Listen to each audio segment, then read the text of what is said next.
Okay, matabangan na punta karon no. So pag i-rationalize nato ang mga answers sa test primer na gi-provide sa DOST for the takers, no?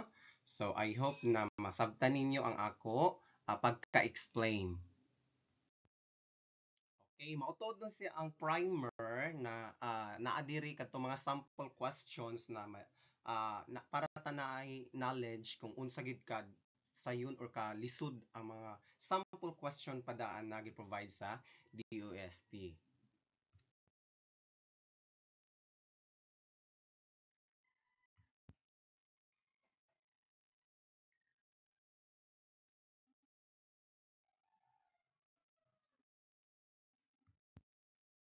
So, ang given problem no, so naghatag siya test scores sa mga bata sa math and history nila nga scores.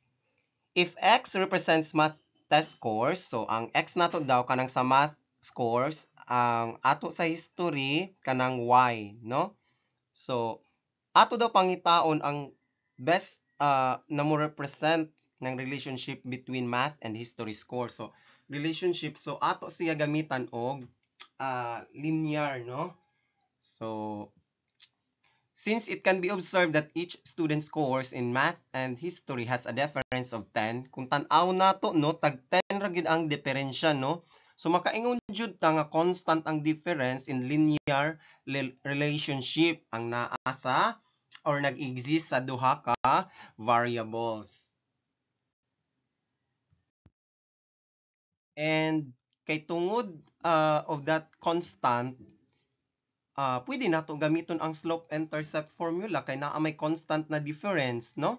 And since the values for x and y are given, so makita man sabdaan nato ang values sa x and y na pwede nato gamiton as coordinates or points na i-substitute nato sa formula sa slope and the slope-intercept formula.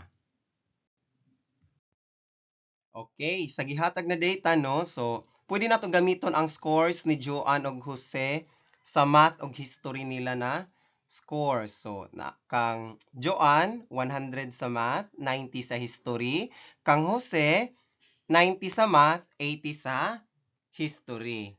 Mao ning gamiton nato na points para ma-solve nato ang slope.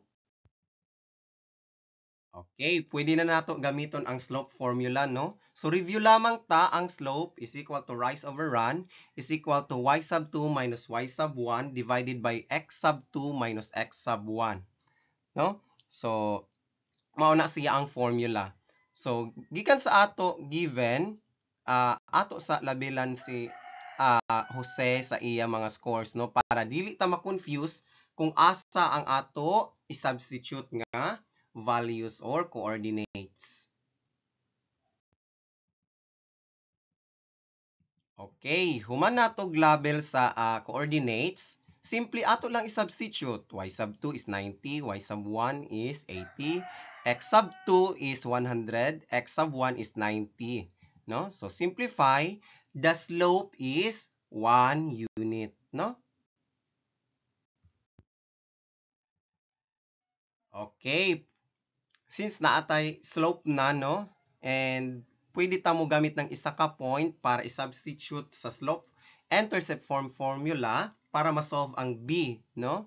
So, simple lang, substitute lang ang y that is 80, ang m that is 1, ang x that is 90, then ang b is unknown pa, no? So, simplify, 1 times 90 is 90. So, transpose 90 to the left side, that would be negative 90. So, 80 minus 90, that's negative 10. Or, our B becomes negative 10. That will be the value of our B, no?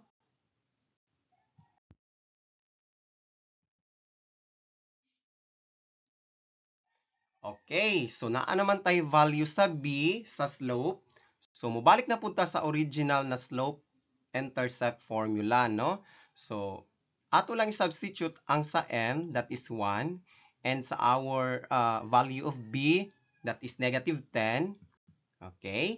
Then simplify. 1 times x is x. Positive times negative 10, that is negative 10. So that is the answer. So capitalize man to, no? Uppercase. So that is y equals x minus 10.